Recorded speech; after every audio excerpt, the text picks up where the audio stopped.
Good day to everyone.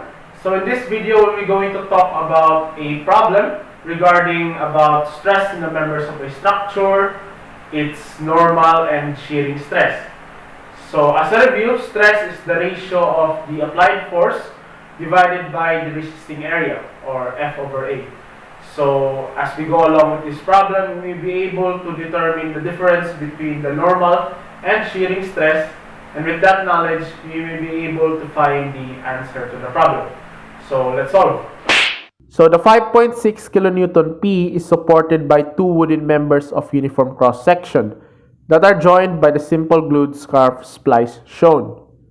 Determine the normal and shearing stresses in the glued splice. Again, we have defined what stress means, and we are going to find what it is, as mentioned in the problem, in the glued splice.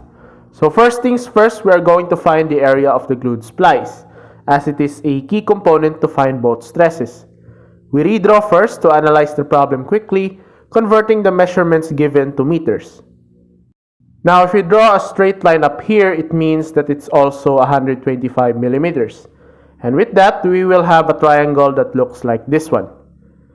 As you can see, there is the 60-degree angle, the 125 millimeters, and the hypotenuse, that's what we are trying to find. So to find it, we will use the known SOHCAHTOA in triangles. So in finding the hypotenuse, which we will be labeling it as x, we use SO, which means sine 60 equals the opposite over the hypotenuse. We have the 0.125 millimeters for O and the hypotenuse x. Evaluating the equation, we will arrive at 0.144 millimeters. So for the glued splice, we have one length as 0.144 meters and the given length, which is 0.075.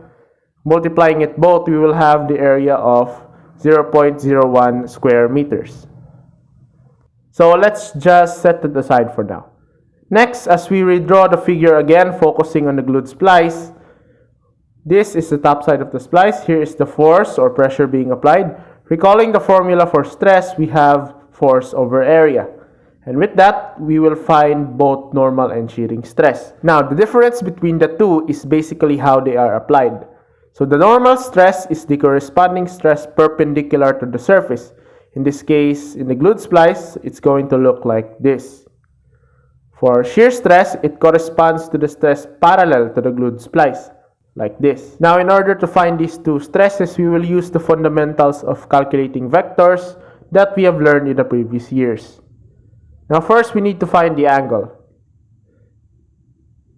If this is a 60-degree angle, then by using angle theorems, we can say that this is a 60-degree angle as well.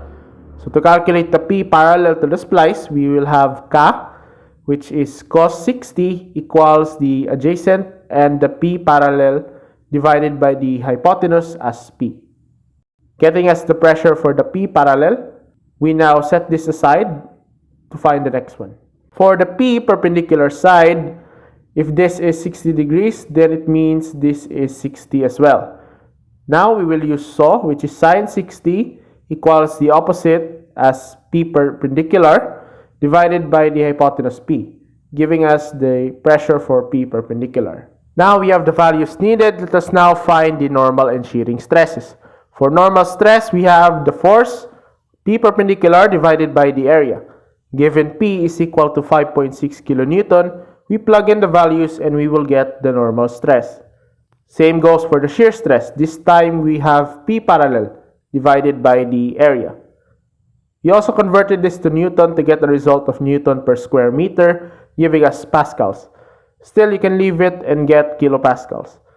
Plugging in the values, we should have 484,974 pascals as our normal stress and 280,000 pascals as our shearing stress. Hopefully you've learned something. Even the slightest basic idea can be a great help when it comes to solving problems like this. So thank you for watching and stay safe.